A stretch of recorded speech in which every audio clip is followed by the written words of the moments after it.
Instagram. We are live everywhere. Beautiful. Okay. We are talking today about a super powerful money mindset hack, trick, shift in perspective that I think will really, really, really shift everything for you. It certainly did for me. And it is something that oh man, money mindset is a big one, Oh, Bambi, good morning. So good to see you. How are you? I know you can you join on Wednesdays, right? It's so good to see you. So we're talking, Wednesdays are all things wealth consciousness, money mindset. And oh my gosh, as I was prepping this for you this morning and thinking about this super powerful shift in my thinking that helped massively increase the flow of circulation of money in my life and how just what a shift it was. I'm so excited to share it with you. So we will give just a moment for people to come in. I forgot to turn off the light behind me. So let me turn off the light behind me really quick. And there we go. That'll be a little bit better from a lighting perspective. Okay, good. We've got Kalua. Good morning. Oh, Kalua, I'm so glad you're here. Okay. And as always, if you're joining me live on Facebook, LinkedIn, or YouTube, pop me a comment. Let me know you're here. I want to connect with you. And here's what I want to know, because we are talking money mindset today. So, what are some of the limiting beliefs that have shown up for you recently around money? What are some of the limiting beliefs that have shown up for you recently around money? Just type them in the comments because I want to see. And maybe it's something that showed up this week. Maybe it's something that showed up this morning. I'm super curious because I want to speak to those directly today. Have you had an experience where you felt like or noticed that you were in scarcity and maybe you didn't even notice it, but you wanted something and you felt like you couldn't have it? Or you told yourself immediately, like, oh, that's too much for me, or I don't deserve that, or I'm not worthy of that. A lot of this stuff is subliminal too. And some of what I'm sharing today is based off of a podcast episode that's coming out for you next week on She Sells Radio. It's actually a solo episode, like a deep dive into just some recent powerful shifts that I've made around money mindset that I wanted to share with you as well.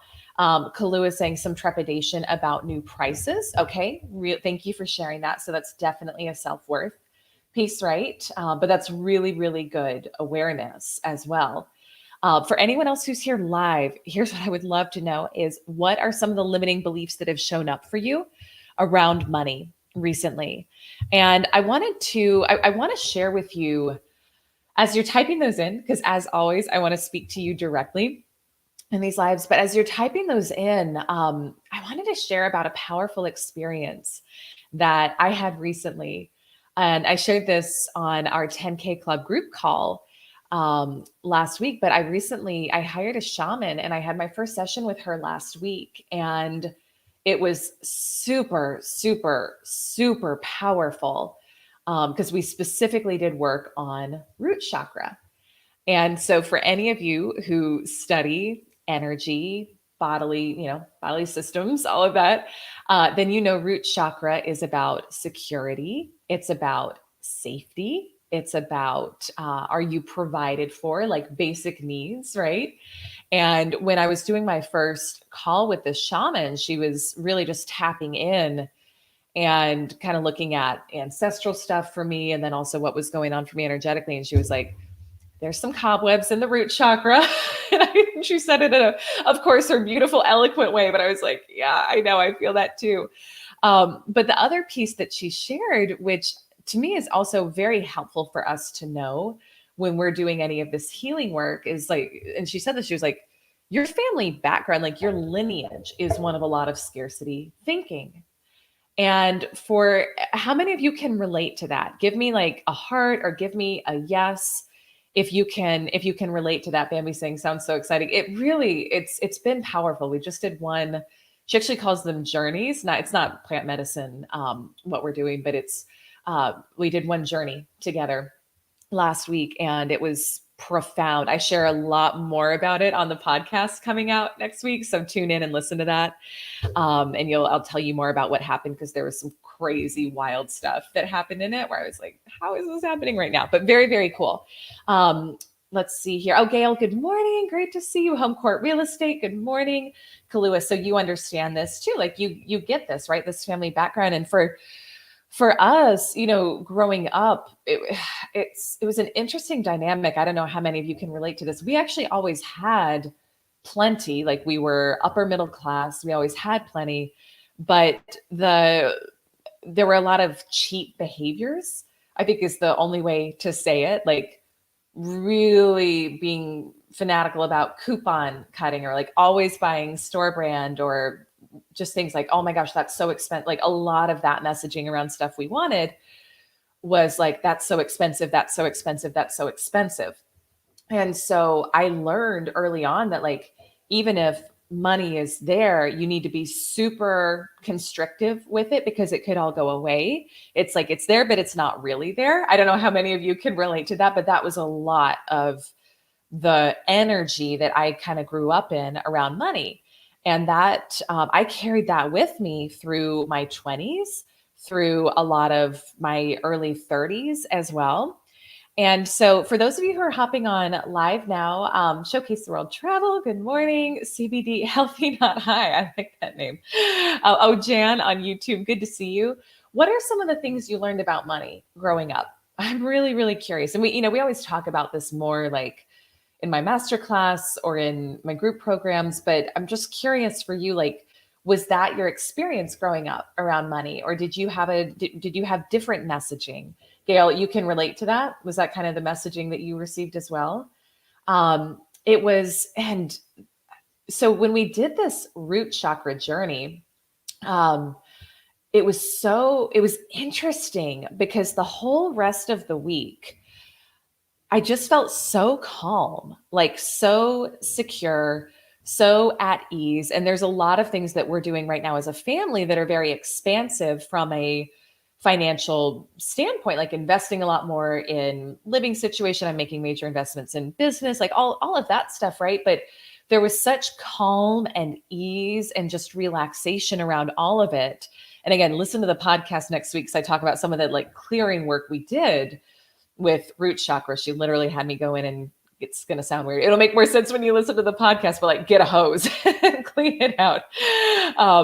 But the feeling afterwards, and I've had kind of a visual of money recently that I wanted to share with you that I think is going to really help you have that same feeling of ease around both receiving money and also investing money and letting it flow out. Let me just check comments here. Oh, Michelle, good morning. So Gail, you're saying you were taught money doesn't grow on trees. Yep, which we know is a limiting belief because money actually is trees, right? Money is paper. Trees, we use trees to become paper. Bambi saying we can't afford that. I need to say we can pay for that later when more money flows in or something more positive. Yeah, we can't afford that. Yeah, which as a kid, especially if you hear that a lot, it's like you kind of just take it to be true. You're like, okay, we can't afford that. And for anyone where that was the messaging, that will really limit you if you buy into that. And I would invite you, practice being out and about, whatever it is that you see, just look at it and say to yourself, like, I could buy that. I could buy that. I could buy that. And it doesn't mean you have to buy it in the moment, but practice that energy. That's something else that we talked about in the April series on how to release resistance to what you want, which is just carrying $100 bill in your pockets at all times. And it's not that you spend it every single moment that you see something, but it's just the knowing, the energy of, I could buy that, I could buy that, I could buy that, I could buy that.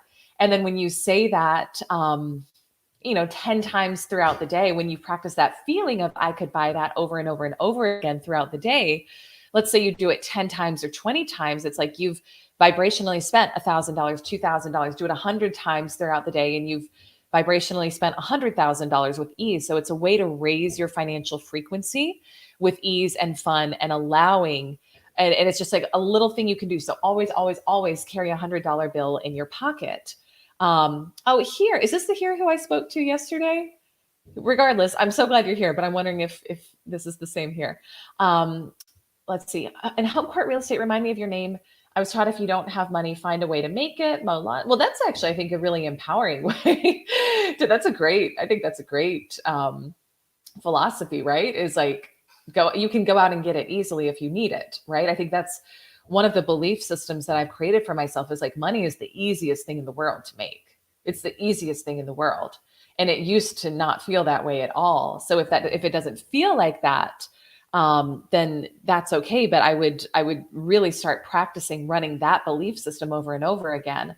Money's the easiest thing in the world to make. Like I could make 10,000, 20,000, 100,000 today if I wanted to and needed to, right? It's like that type of energy around it where just boom, it's done. Let me check comments here. Clue. I've caught myself saying I don't have money for that and change the wording for your son's benefit. Yeah. And notice how it was more available. Beautiful. And even just noticing how you are abundant, right? If you're finding yourself in any sort of scarcity thinking right now, take note. I would make a list today of 100 different ways that you are abundant.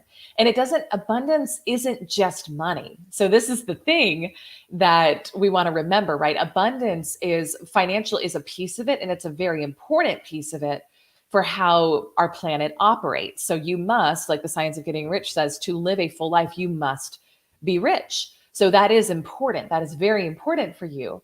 But then beyond that too, if that part feels too like gunked up for you right now, then notice how you're abundant in health. Notice how you're abundant in relationships. Notice how, look outside, like I'm looking outside our window right now and I'm seeing this tree outside our window and it just got trimmed yesterday. But there's probably, I don't know, I'm not good at like estimating numbers, but it's probably like 10,000, 100,000 leaves on this thing. It's like, it's huge. There's so many, like there's abundance. Abundance is your natural state. It is the natural state of things. And when abundance is not flowing in your life, then that's when you know that something is off. It's actually, you are designed for things to naturally flow in and out in your life. John Morris, what's up? Oh, of course you're feeling abundant, my friend. I love that. You are abundant. That is wonderful. So good to see you. So I wanted to encourage you today. This is how I've been thinking about money recently, and it's really helped, is to think of money like air. Okay. So how many of you, is anyone doing this right now? Like literally just think of money like air, because it's really the same thing. And I want you to stop and notice, do you ever worry that there's not going to be enough air for you to breathe? Like, do you ever breathe in and then go, I can't breathe it again. Like, I can't let it go because what if there's not more? It's the exact same thing. And you can have that exact same feeling of ease and peace and flow with your finances that you have with breath. All right. And if you breathe in and it wasn't quite enough, you just take another breath. You just get more. But if you tried to breathe in and hold it all because you're afraid there's not more, you would die. It's the exact same thing. And just as you must breathe out to release and let it circulate and flow back, you've got to let money flow to and through you. All right. So start thinking about it like that. And does that create a shift for anybody as you think about it like that? Give me a heart or give me a yes. Like, let me know if that creates a shift, because it's that feeling of ease. And it's really something I've been working on for a while now in my life, but I felt it especially so deeply last week, like after this session with this beautiful woman. And it was like, whatever we need, we just go get it and do it and know that more will come in and let it flow out easily and freely. And you can have that type of relationship with money, but you got to learn to start to think about it like that. It's just like air. Jan, thank you for the heart. So this is speaking to you. Good. And I want to just end with, this way of thinking. And I think this is from Kelly Roach originally, but if you study Maslow's hierarchy of needs, the pyramid, right? It goes from the very bottom and you can I would also compare it to like the energy centers in your body, right? So the very bottom we could say is root chakra, right? So it's like security, safety, your basic needs, food, shelter, water, all the way up to the top is self-actualization. And what she says, which I thought was so profound and so powerful, so many people make decisions from the bottom of the pyramid. I want you to just notice, are you making decisions right now playing defense? Are you making decisions based on security and safety? Because if you do that, which is how most people think and operate, because that's what's conditioned in our society, you're going to stay stuck in scarcity. You're going to stay stuck in poverty thinking, even if you're not in true like poverty. But if there's poverty thinking, you are living in poverty. Like you're really limiting yourself in terms of what's possible. So what we want to learn to do is shift and start to make decisions for our lives and for ourselves from the top of the pyramid, which is self-actualization. So it's kind of like, I know some of you are my clients, and I'll ask you, like, what does the version of you who is at the financial level that you desire to be, at the sales level and at the income level, what does that version of you do in this situation? How much does she invest? How does he show up? Like, what does that version of you do? Because that's the self-actualized version of you. And you'll find it's a very different way of thinking and behavior from the version of you who's thinking from the bottom of the pyramid. So I want you to start thinking from the top of the pyramid down. What does the most self-actualized version of myself, what does he do? What does she do? How does she think? How does he think? And you will find that that is how, like, that's the only way for you to really flip into abundance in your life and flip into your own personal power as well. And so start, like, make that flip, make that switch, and you'll notice tremendous shifts in your life. Let me just check comments here. Let's see here. Home court real estate. This may be controversial, but I think it's selfish to be broke. It's totally selfish. Yeah, you can help more people if you have money to help them. 100%. I 100%. And to your point, there's a lot of people who would be triggered by that. I 100% agree with you. Yeah. It is one of the affirmations that I say every day is, the more money I have, the more abundant I am, the closer to God I am. The more humble I am, the closer to God I am. Because it's true. Because when you have more, you can give more. And I'm finishing up a new keynote right now with just stories about that, like story upon story from my own life, from my clients' lives. I 100% agree with you on that. Yeah, it is selfish to be broke. Yeah. So Michelle's saying, yes, absolutely. All right, my loves, that's what I got for you today. Do we have questions on this? Are we going to practice thinking of money like breath, right? And like air just flowing in and flowing out today? I would apply it to whatever it is that you desire more of in your life, whether it's clients, opportunities, sales, money, health, love. Like, practice that feeling of ease with it. I breathe it in, I let it flow out. I breathe it in, I let it flow out. And just notice, because when you do that, you massively reduce your resistance to it, and notice how much more powerfully it flows in your life. All right. So tomorrow, my friends, we are talking about, this is one of my favorite mindset shifts, how to stop apologizing for who you are. So if there's a part of you that you feel nervous to share on social media or in your personal brand, if there's a way of thinking you have that defies what most of the world would say is quote unquote logical or safe, if you're trying to fit into a box that you don't feel was quite made for you, I want to invite you to listen in tomorrow. Okay. It's going to be super powerful. As always, send me a DM if I can be of service, if I can help you, if you have questions on today's content. And I'm just super grateful for each of you. Thank you for the hearts. All right, loves, have a beautiful, beautiful Wednesday. I'll see you soon. Bye for now.